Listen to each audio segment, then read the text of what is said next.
Welcome to the podcast series, Irish by the Grace of God.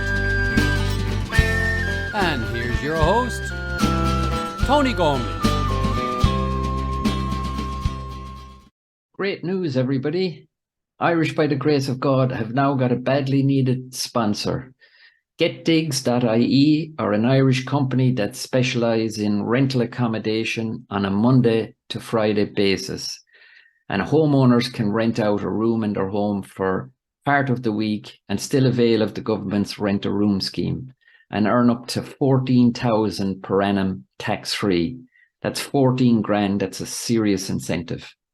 They also have a presence in the UK with getdigs.co.uk, and their homeowners can earn up to £7,500 sterling per annum tax-free for renting out a room. And now they're also launching in the USA with a website called 5sleeps.com. That's the number 5 followed by sleeps.com, 5sleeps.com. So check out the websites for more details and make contact with them. So folks, welcome to today's show of Irish by the Grace of God. My next guest is Gerry Carter. Although I met Gerry probably last year at a milestone birthday party for my brother over in France, where Gerry now lives.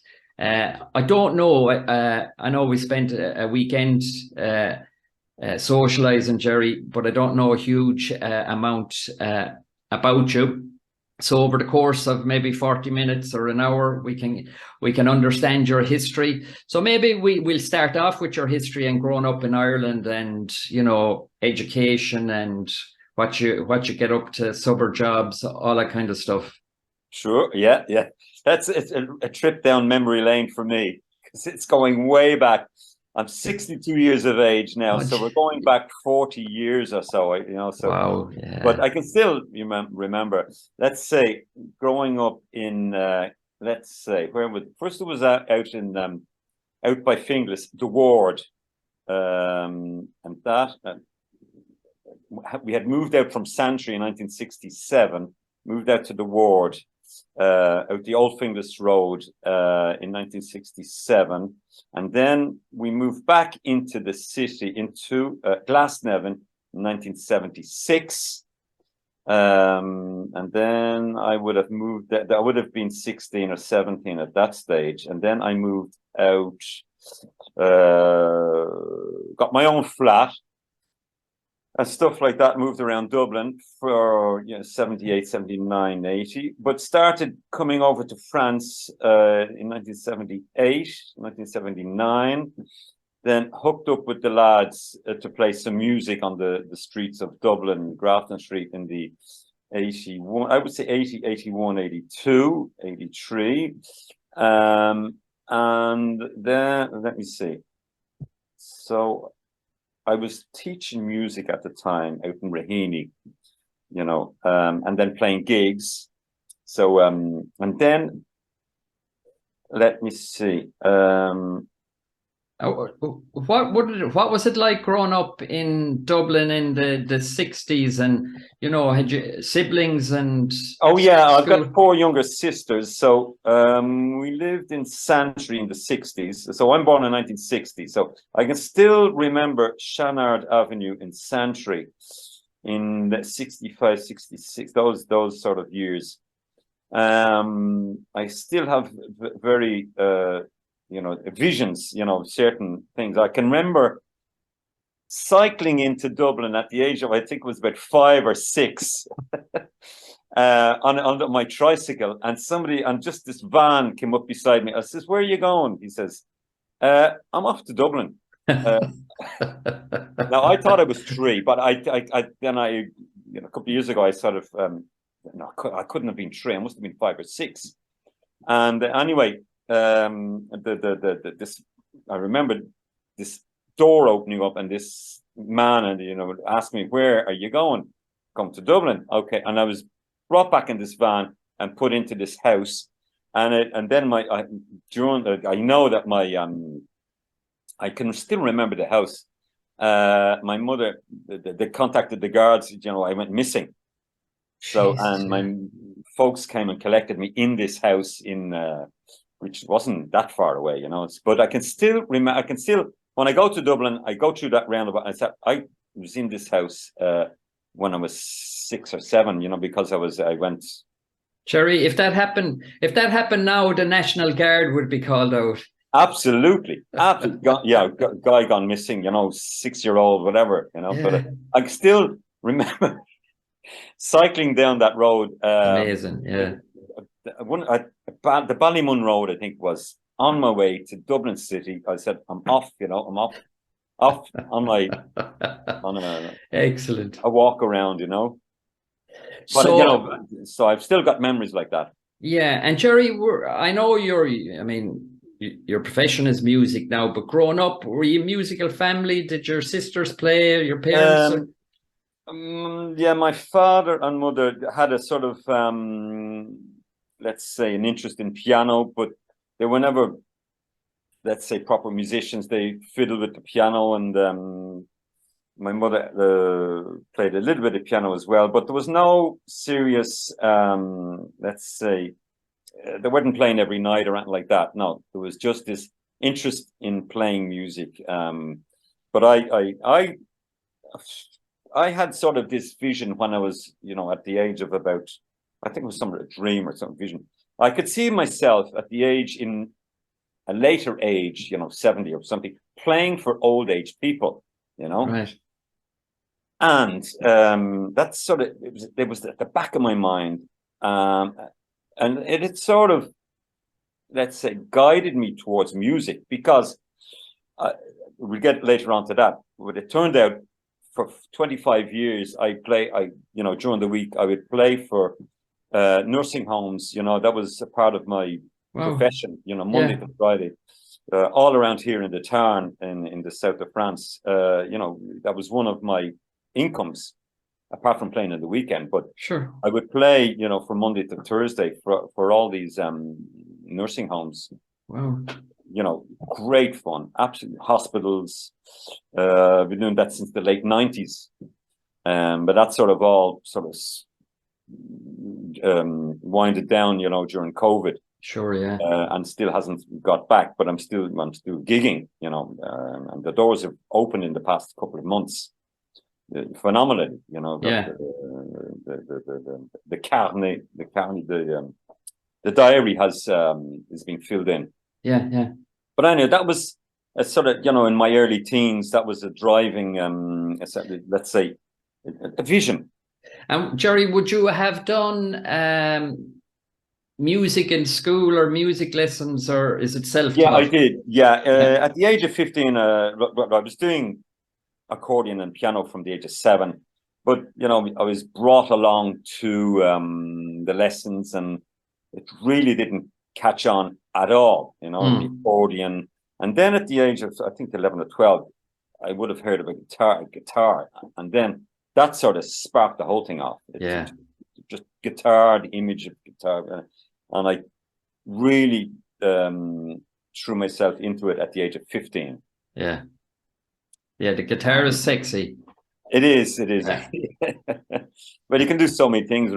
But of course, I never sung then because I couldn't stand my voice. But over here in France, I took up singing in, you know, when I saw what was being done and what I could do, let's see, in the 90s, I was just playing fiddle, and I could see what was, you know, French here would sing, as we say, they sang in yogurt. You know, it was phonetic. It's sort of sounding English, but wasn't English at all. Right. We call it singing yogurt. And I said, listen, I can do better than that. And then I started off with a bit of Wild Rover, and that it just went down a bomb. Wow. And then I thought, oh, okay, maybe. And then the more you sing, the more you try. When you try to sing, the more you sing, the better it gets. Sure. So, and then I'm lead singer, and you know, since the 90s. Wow. So you mentioned there that you moved into an apartment or a flat, I suppose they were called back then, in flats. Dublin. What age would you have been then? And were you operating 20, as a Yeah, Wow. 19, 20, 21. Yeah, I would have moved out when I was about, let's say, 19 or so. And how did that work out for you? That was grand. I was teaching guitar, playing very with the good. band. There was loads of things happening, and the money was just coming in. Just. And tell me, when you say the band, what band was that? I would have had, let's say, Continental Shuffle or Swing 42 at the time. And then I met the lads, and we were doing Stefan Grappelli, and that was sort of in vogue. So I didn't realize you were in Swing 42. Yeah, that was the first band. I would have said we were with Niall and who was it at? There was Niall, Bernard. There was a bunch of us. Yeah. And and then there was another band at the time with Steve Wickham, and we were two. There were two bands because Hotfoot started all that stuff off. Right. And we, if you're a fiddle player, well, I wasn't too much into traditional music, but that was really swing music, swing jazz, really a great form of expression and a great form of music to play to. And at the time as well, So you gigged Dublin. Did you go outside Dublin, or did you just restrict yourself to Dublin? Yeah, I think in 1983, I think we did the Guinness Jazz Festival. Down in Cork. Down in Cork. That was 82, 83, I think. Which was great fun. Which was great fun to do. It was gigs in October. And Gerry, did she? I might be wrong in this, but did she record an album back then? No. Okay. No. So no recordings. No, nothing. I think I did a demo of something of myself, but that at that era things were expensive, recording studios and stuff like that. Sure. Yeah. So you're gigging around and you're obviously honing your music skills. So where did you start thinking about the move to France? Well, I was going over to France first I went busking in 79, 80 around the south of France and stuff. And really got to love the country. And it was sort of always a source, okay, off we go in July, August. You could go busking, this is where we were big buskers at the time. So off busking in France, you could always put out always do a restaurant, loads of terraces, playing a terrace. We were playing in Paris and going Place Georges Pompidou, and then we'd head off and we could do the vendange in September. But then I always ran out of money when the cold weather came in, so I always had to ring me ma and this can you send me over a few bottles? I want to get back home. So back home, then teaching guitar, and then it'd be next summer it would be off doing the same thing again. And then of course I met the lads, Kieran, Gerry, and that we were busking, and then we were playing in the Badass Cafe one night, and we came across a couple of these French girls, and they invited us out to Il Dieu in 1983. And what's in Dieu? It's the island of Il Dieu, yes. La Vendée in France. It's off the west coast of France. It's La Vendée, so it's an island. It's called Ile Dieu.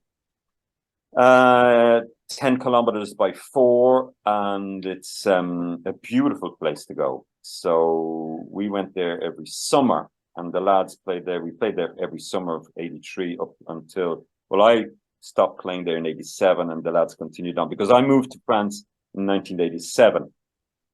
Okay. I got work as a chef. I started my life in Paris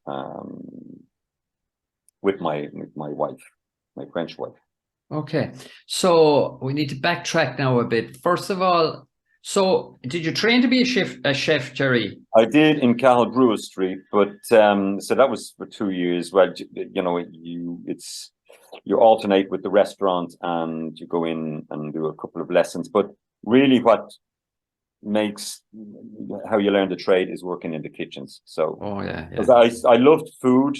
I still love food. Everybody loves food, but I wanted to know a little bit more about it because the circle of teaching, playing gigs, going to France, it was every year. It was going on for about 4 years.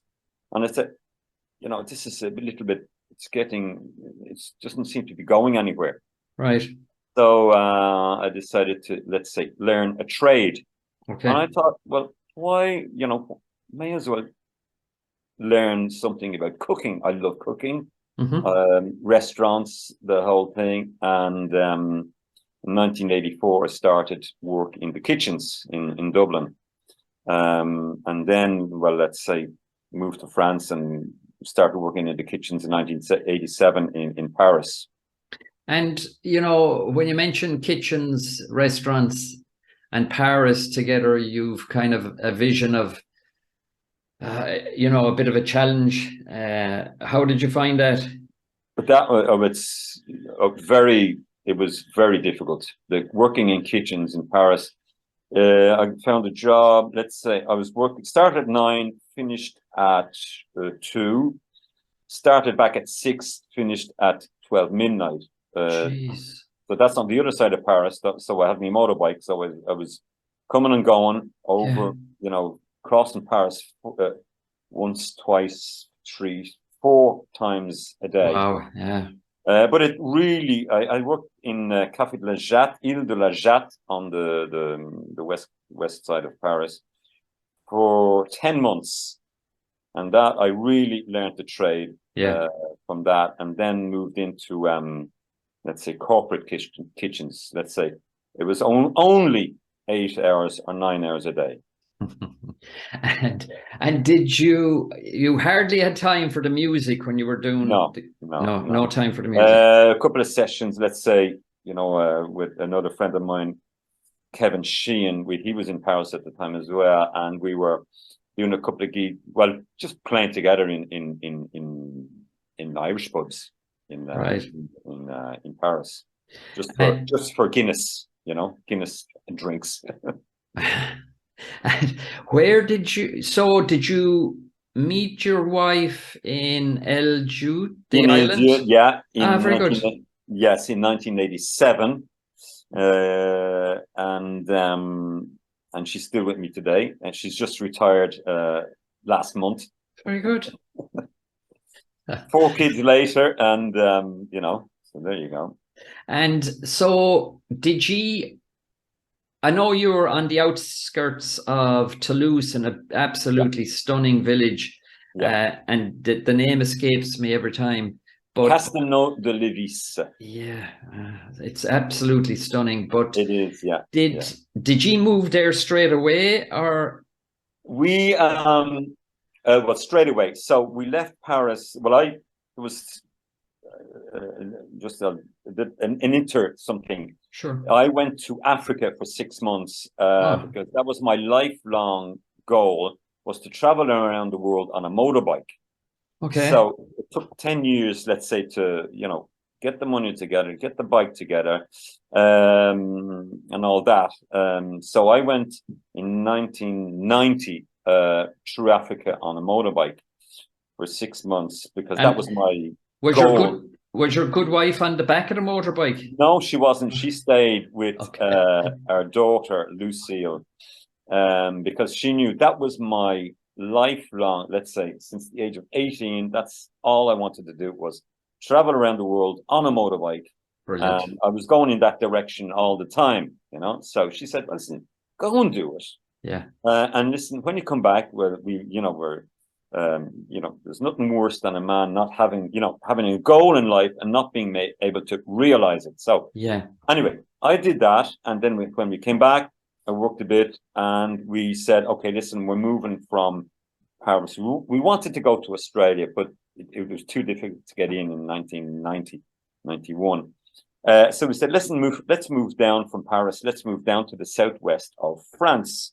And we heard about Toulouse and the outskirts of Toulouse. And so we moved into Albi, And just outside of Valby, there was a house for rent at the same price as our apartment in Paris, which was at the time 3,600 francs. Let's say 500 euros today. Right. Big house, garden and everything. And we moved in 1991 on the 1st of May, and we're still here. Yes, a lovely house as well, and a lovely area, lovely position. Beautiful area. Yeah. Mm.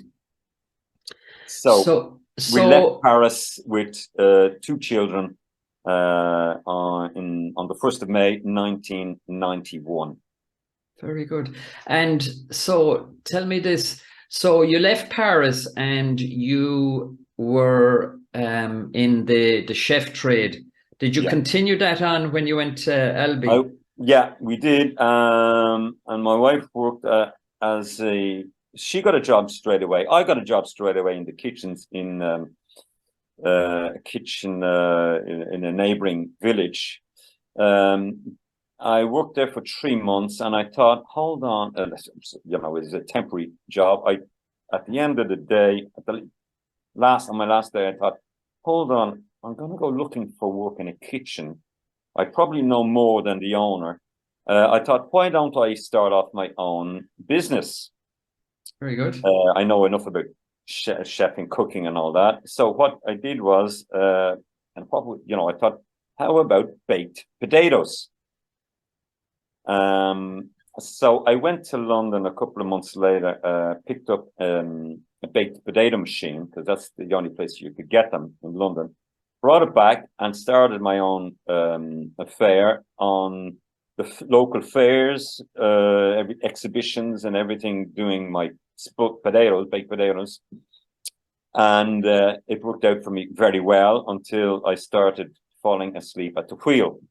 Okay, that's not good. No, because I was gigging at night and had to be up at 6. I was getting in at 5 and had to get up at 6 to get to the fairs and the various venues. There were always on a Saturday and Sunday morning. So started to fall asleep at the wheel and decided, I was working with a band here and decisions had to be made. And, because I fell asleep at the wheel, and luckily survived, no worries, everything fine. So that shook me up, and decided, okay, listen, as I'm fronting the band, I may as well go professional.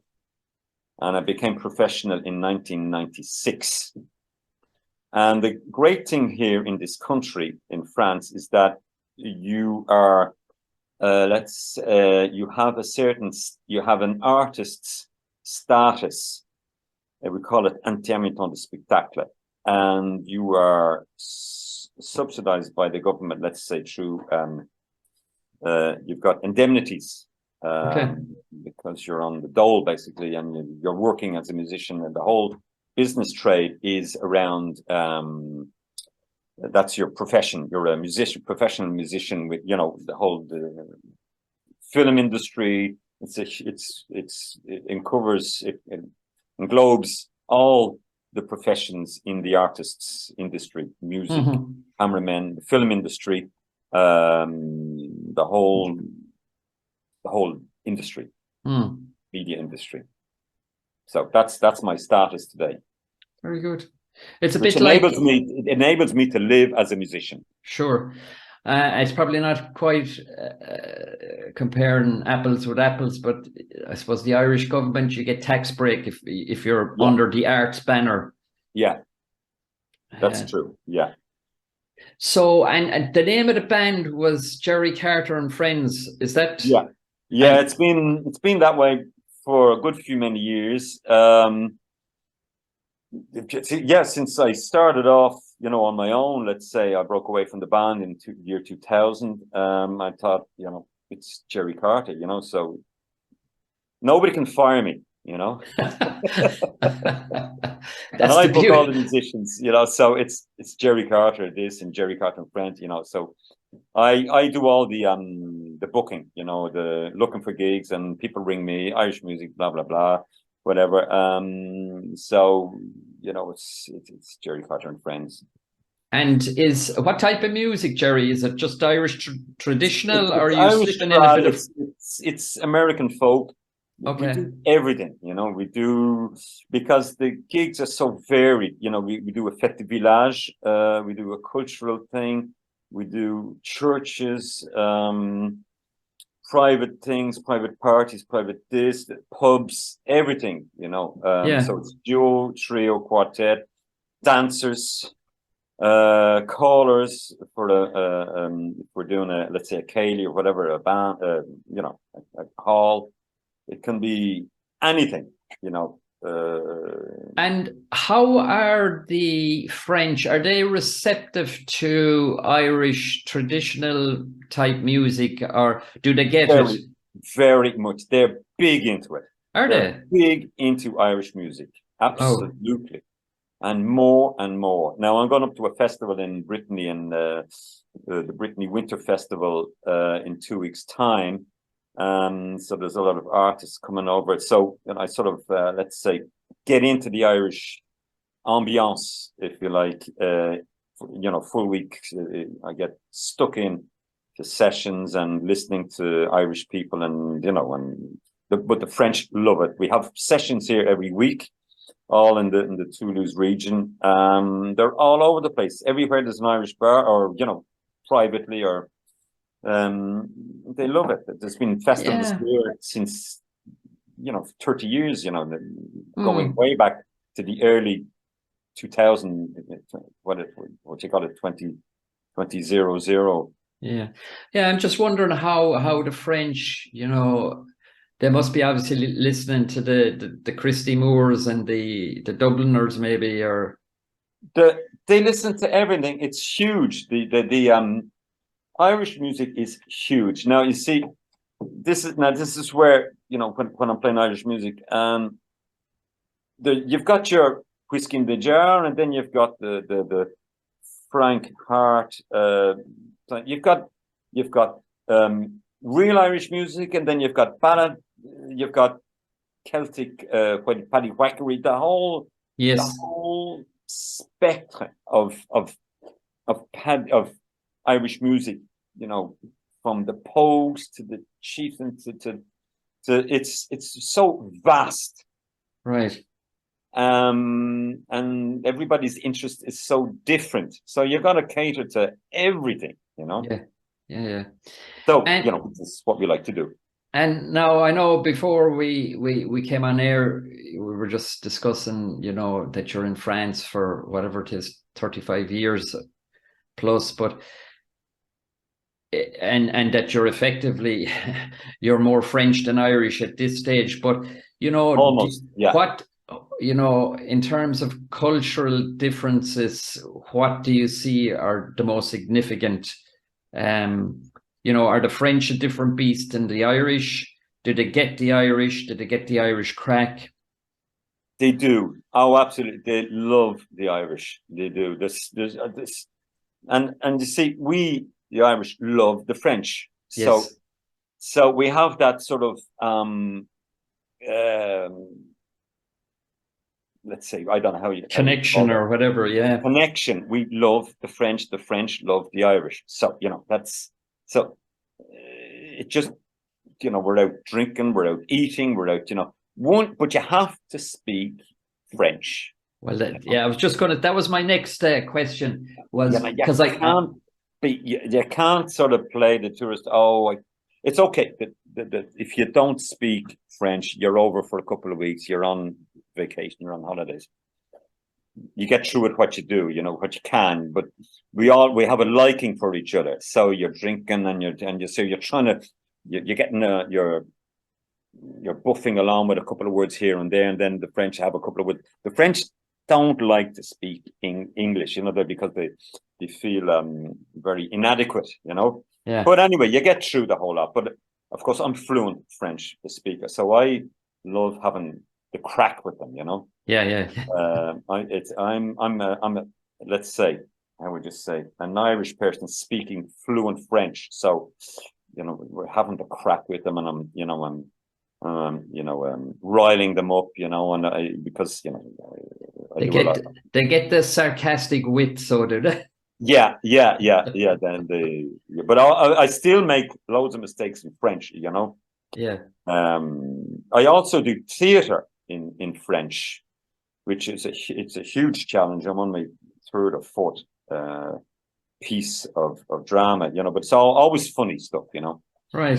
So and sorry, is that your stuff, Gerry, or no, you're in a no. group? I'm in a drama group, you know, Wow. our own drama group.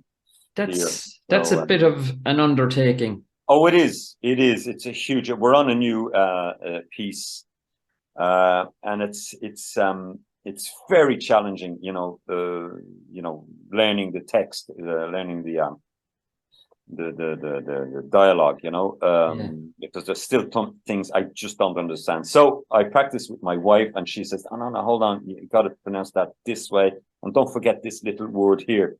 Right. And which changes the whole. Sure. Yeah. Yeah. Sense of and what about food? Like, I remember 35 years ago or more, I worked in France for about 2 months, the north of France, a place called Gangon. And I remember the food. I loved the food, right? Absolutely. Yeah. But like, everything had to be consumed with lots of wine. And they're not prone to overcooking stuff either. No, but the whole thing about, you know, conviviality is around food. Yes. Fine food. You know, we've got a couple of, you know, the neighbors coming in tomorrow night for dinner. And then we'll go down to them, you know, maybe, you know, later on. Everybody invites, you're invited all over the place, you know. Everything finishes up, you know, go to the restaurant, and, you know, we don't go to the pub around that. There's nothing. Yeah. We go, we eat together, you know, the family eats together at the same time. Everything is around food. It's family, it's food, all the time. And the impression I get is not quick. You know, I think Ireland, it's get it done and get it over with as fast as you can. And even in our restaurants now, if you make a reservation, it's okay, you're on at 7, but you have to be out by, you know, 8 o'clock.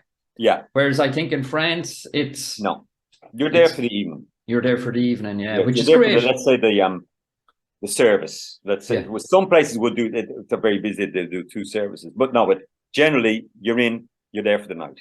Brilliant. Brilliant. And I know you're only back from a musical tour of Vietnam. Can you just tell us a bit about that? Exactly. So every year we meet up with this the band of friends that we've all, you know, when we played together in the early 80s, Kieran, Ger, Niall and Don. So we decided a couple of years ago to, we met up in 2005. We hadn't seen each other in 25 years. So we met up and said, so we played together in Neil Jude. That's where it all started. And we said, let's meet up, you know, every 5 years. But we just suddenly thought, now hold on, we're getting on in life. Every 5 years is, you know, so it was a couple of years, 2 or 3 years later. And then we brought it down to 1 year. We meet up once a year in some part of the world and get together. So this year it was in Vietnam. 2 years ago it was in Brisbane, Australia, and the year before, last year it was in France. And to play together, the whole idea is, you know, conviviality, music, and good food. And we meet up. And so we met up in Vietnam, in Ho Chi Minh, and we played. Why Vietnam, Gerry?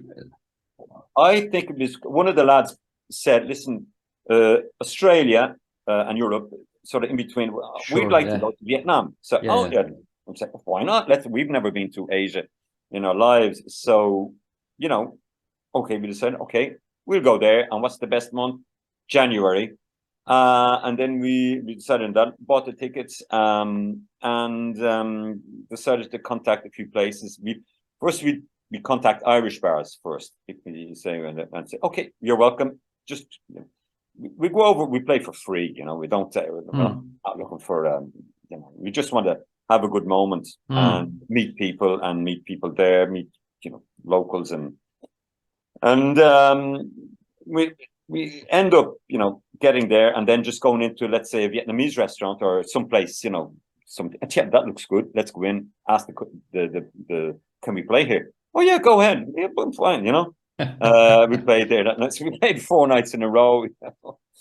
In Phu Quoc, we played 4 or 5 nights in a row in Ho Chi Minh.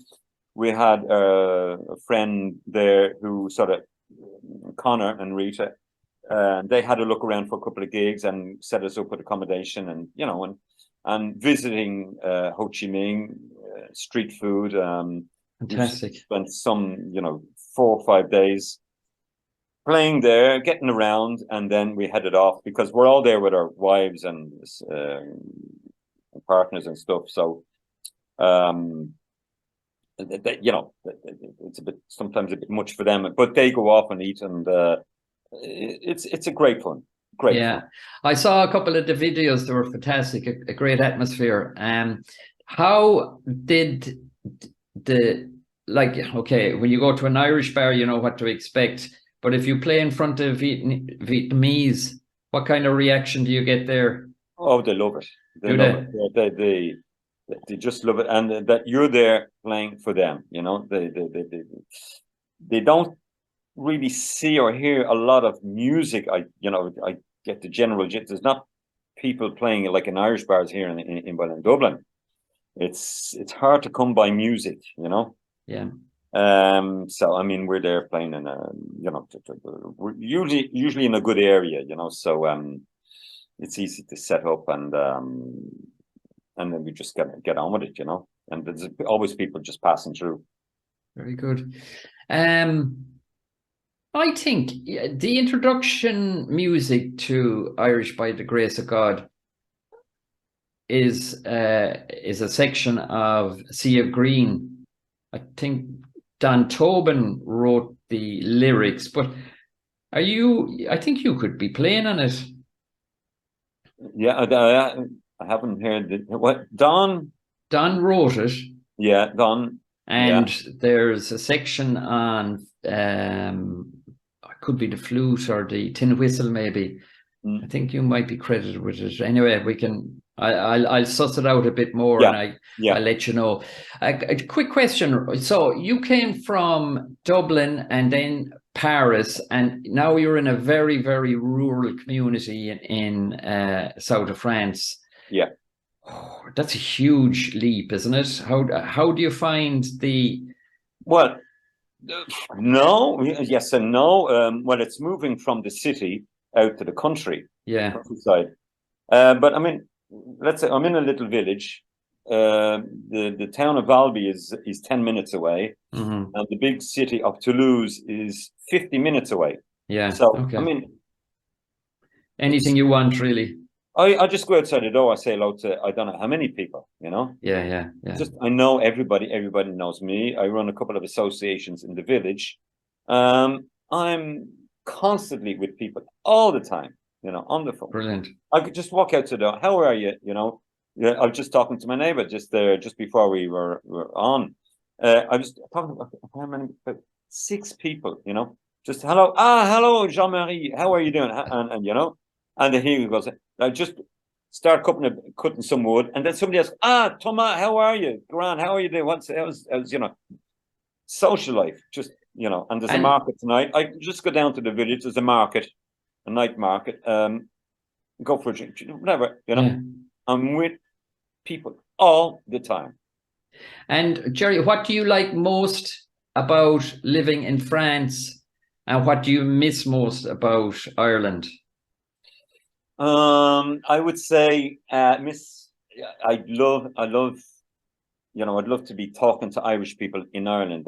You know, I'll be going over there in a couple of months. But let's see, what do I miss? Let's say, the Irish people, just a crack, just understanding each other. You know. Yeah. I'm not.